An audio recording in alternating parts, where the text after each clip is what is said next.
उत्तर प्रदेश की राजधानी लखनऊ और लखनऊ में कुछ घंटों की बारिश और बारिश के बाद भ्रष्टाचार की स्थिति क्या है, सड़कों में कितना बड़ा गड्ढा हो रहा है और ये बताता है कि राजधानी लखनऊ में स्थिति कितनी भयावह है। आपको जो मैं गड्ढा दिखा रहा हूं ये इस वक्त लखनऊ के कपूरथला से अलीगंज जाने वाला रास्ता है। बेहद पॉश इलाका है, चारों तरफ आप बड़े बड़े शोरूम्स आप देखेंगे और उन शोरूम्स के बाहर ये इतना बड़ा गड्ढा बीती रात हुआ है कुछ घंटों की बारिश के बाद, जिसमें ना सिर्फ पूरी व्यवस्था की पोल खोल दी है। जिस जगह पर हम खड़े हैं ये मुख्यमंत्री ऑफिस से कुछ किलोमीटर का फासला है।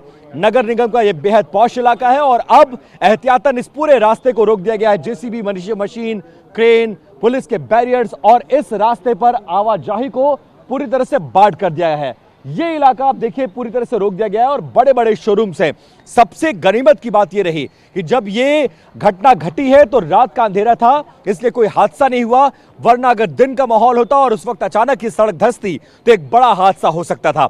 अब सवाल ये है कि आखिरकार यह हादसा हुआ तो हुआ क्यों।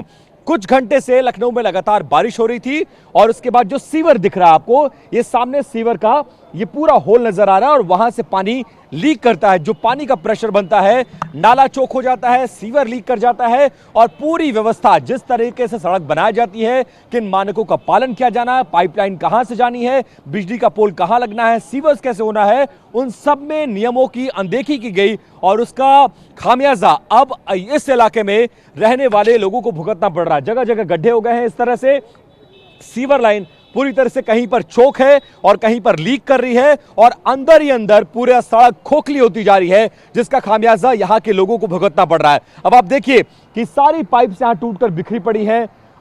मनमाने तरीके से जो पैरामीटर्स है उनको फॉलो नहीं किया गया है, बिजली के खंभे लगा दिए गए और जो सीवर है उसका पानी अभी भी लीक कर रहा है और रह रहकर यहां से मिट्टी खिसकती जा रही है और इसका दायरा बढ़ता जा रहा है। जिस तरफ हम खड़े हैं उस तरफ भी यहां पर शोरूम्स हैं, आप देखिए इन पर भी खतरा मंडरा रहा है।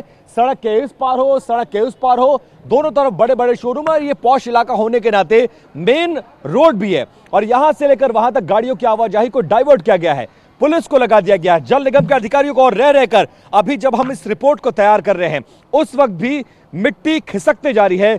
पानी को कैसे रोका जाए, इसकी मरम्मत का काम कैसे शुरू किया जाए, बहुत सारे ऐसे सवाल हैं जो इस गड्ढे को देखकर उठ रहे हैं। सबसे बड़ा सवाल यह है कि हजारों करोड़ के बजट वाला नगर निगम इन मानकों की अनदेखी क्यों कर रहा है। अगर कुछ बड़ा हादसा हो जाता तो उसके लिए जिम्मेदार कौन होता।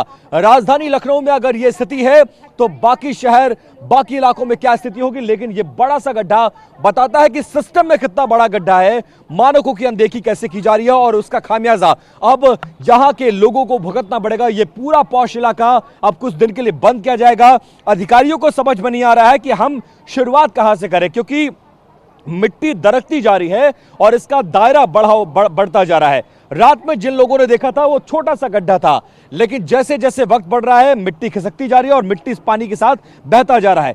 सीवर कंटिन्यूअसली अंदर अंदर लीक करता रहा, किसी को इस बात की भनक नहीं हुई। लोगों से टैक्स वसूला जाता है और उसके बावजूद हालात यहां पर कैसे होते हैं वो बताने के लिए काफी है। अब मजबूरन इस पूरे इलाके के जो शोरूम्स हैं उनको अब लोगों ने बंद करने का फैसला किया है, क्योंकि ना इधर से लोग आ सकते हैं ना उधर से लोग आ सकते हैं और खतरा बड़ा यह है कि इसका दायरा बढ़ेगा तो ये तमाम शोरूम्स इसकी जद में आ सकते हैं और ऐसा हुआ तो बड़ी घटना घट सकती थी। फिलहाल शुक्र इस बात का है कि इस पूरे मामले में यह हादसा रात के वक्त हुआ और कोई इस गड्ढे में आकर गिरा नहीं। एहतियातन बैरियर्स लगाए गए हैं, इस तरह के प्रिकॉशंस मेजर्स लिए जा रहे हैं, लेकिन यह गड्ढा बताता है कि सिस्टम में बहुत बड़ा गड्ढा था और अगर मानकों का पालन किया गया होता तो इस तरह का भ्रष्टाचार और भ्रष्टाचार के बाद इस तरह के बड़े हादसे होने से बचा जा सकता था। कैमरा पर्सन सुभाष के साथ विपिन चौबे, टीवी 9 भारतवर्ष, लखनऊ। लखनऊ के अलीगंज में बीती रात एक बड़ा हादसा होते टल गया। सड़क में बड़ा गड्ढा हुआ। माना जा रहा है कि बारिश और सीवर लीकेज जिसका कारण था। उस गड्ढे को एक बार देखिए और जिन लोगों पर, जिन प्राइवेट कंपनी को लखनऊ के 6 जोन के सीवर के मेंटेनेंस का काम दिया गया है, अब उनके ऑफिशियल्स और उनके एम्प्लॉइज चारों तरफ आपको देखेंगे, क्योंकि ये सड़क धंसती जा रही है और इसका दायरा बड़ा होते जा रहा है। रजनीश शर्मा है जो कि उस कंपनी से बिलोंग करते हैं। आप लोग मौके पर पहुंचे हैं, हर जगह गड्ढा होता जा रहा है, एक बड़ा गड्ढा वहां पर, एक छोटा गड्ढा यहां पर और ये सड़क पूरी धंसती जा रही है। रीजन क्या आप लोग पा रहे हैं, कहां चूक हुई, क्या भ्रष्टाचार इसकी वजह है, लापरवाही इसकी वजह है? नहीं, यहाँ देखिए, यहाँ पे केबल पड़ा हुआ, पूरा अंडरग्राउंड केबल पड़ा हुआ है। यहाँ कोई सीवर लाइन नहीं है। आगे सीवर लाइन है, ये नहीं, ये जो ये सब केबल का है। अच्छा, ये केबल का मामला है। आज देखिए, अच्छा, ये डैमेज हो रहा है, ठीक है, ये पूरा केबल का है। हाँ। सीवर हमारी आ गया, तो जो केबल लाइन अंडरग्राउंड डली है हाँ। वो सीवर के मैनुअल को डैमेज किया। हाँ। जब डैमेज किया तो सीवर के मैनुअल में हमेशा पानी भरा रहता है, वो पानी को निकलने रास्ता चाहिए, उसने रास्ता लिया, वो अपना रास्ता बनाते धीरे खाली किया। ये एक दिन काम नहीं है। हाँ। ये कम से कम इसमें 3-4 महीने लगे होंगे। 3-4 महीने? हाँ, धीरे पानी गया, धीरे थोड़ी मिट्टी करती गई, और जब मेन जगह उसको जगह मिला पानी को प्रेशर की वजह से, उसके बाद उसने अपना रास्ता बनाया। और जब ये पूरा खाली हो गया तो फिर सेल्फ लोड की वजह से गिर गया। अच्छा, जब ये गिरा तो ये ब्लैक टॉप जो उसने पूरे पाइप को डैमेज कर दिया। अच्छा, वो जो पाइप डैमेज, जो पानी आपको दिख रहा बड़ा ज़्यादा निकलता है, वो हमारा पाइप डैमेज हो गया सीवर का। उसके बाद तो इसका दायरा बढ़ता जा रहा है, सड़क धंसती जा रही है, एरिया बड़ा होता जा रहा है। इस इलाके के लिए ये कितना खतरनाक है? नहीं, केवल ये इतने एरिया में रहेगा, इसके ऊपर नहीं जाएगा। और पूरा हमने पूरा चेक कर लिया, पीछे कहीं कोई लीकेज नहीं, आगे भी चेक कर लिया हमने। वो सबसे पहले सुबह आगे ही चेक किया था। तो जो बिजली की लाइन डाली गई, उन लोगों ने मानकों का पालन नहीं किया, शायद ये वजह है इस हादसे का। बिजली की लाइन OFC केबल वगैरह पड़ी है, मानकों का पालन नहीं। जब वो लाइन डालते हैं तो अगर हमारा मैनुअल है उसके अंदर डैमेज कर देते हैं। आप मैनुअल जो है पानी के लिए बना हुआ है, सीवर मतलब पानी भी है उसमें, अगर थोड़ा भी उसमें जगह बन गई पानी जाने के लिए तो वो अपना रास्ता बनाता है, निकलेगा से निकलता है। हाँ, जब निकलता गया धीरे करके उसने अपना मिट्टी काटता गया, पोला बन गया पूरा। जब पोला हो गया तो उसके बाद ये डैमेज होता है। अब आप लोग क्या करेंगे, फर्दर कोर्स ऑफ एक्शन क्या होगा? फर्दर अभी ये सीवर लाइन है, इसको बंद नहीं कर सकते क्योंकि सबका सीवर चल रहा है, तो इसको लाइन डाइवर्जन कर रहे हैं सीधा।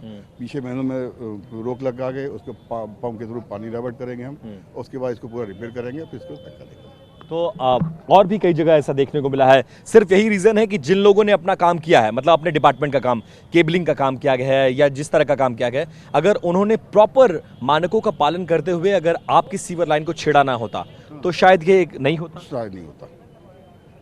इसमें आप लोग कोई FIR दर्ज कराएंगे, कोई एक्शन के लिए बोलेंगे? ऐसा अभी तो जहाँ आप देखेंगे सीवर लाइन मैक्सिमम जगह ये हुआ है। हाँ। लेकिन अब यहाँ पे हो गया है तो आपको ये दिख रहा है, जहाँ गहराई कम है, थोड़ा बहुत होता है तो हम लोग रिपेयर कर लेते हैं। ये चूंकि ज़्यादा गहरी लाइन है, ज़्यादा बड़ा गड्ढा है, इसलिए थोड़ा ये लापरवाही हर जगह बढ़ती गई है।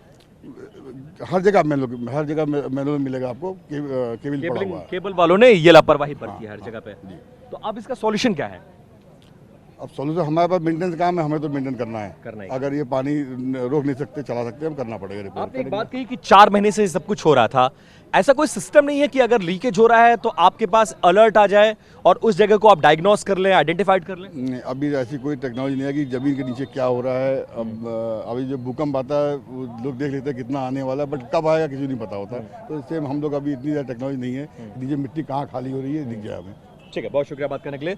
रजनीश शर्मा उस कंपनी के इंजीनियर हैं जो इसकी मेंटेनेंस का काम देखते हैं। और जहां पर अभी हम लोग चल रहे हैं, ये सड़क धंसती जा रही है और हमें जल्दी से इस इलाके से निकलना होगा, क्योंकि अंदेशा ये है कि बहुत देर तक अगर आप यहां रहे तो इसका दायरा बढ़ेगा और उस बढ़े हुए दायरे में अगर आप आए तो आप भी इस गड्ढे में गिर सकते हैं।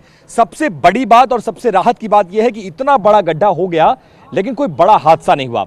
अब इस पूरे सीवर के लाइन को डाइवर्ट किया जाएगा, उसके बाद इसके पानी को निकाला जाएगा, इसकी फिलिंग का काम चलेगा। लेकिन जो प्राइमा फेसी जो ऑफिशियल्स हैं मेंटेनेंस डिपार्टमेंट के, वो ये बोल रहे हैं कि बाकी डिपार्टमेंट जो ये पाइप और वायर डालते हैं, ये अपना काम करते वक्त ये भूल जाते हैं कि इसके नीचे और भी डिपार्टमेंट्स के केबल्स हैं, पाइप है, सीवर है, और वो सीवर में होल करते हुए आगे बढ़ जाते हैं और अंदर अंदर पानी रिसता है और इस पूरे इलाके को खाली कर गया है।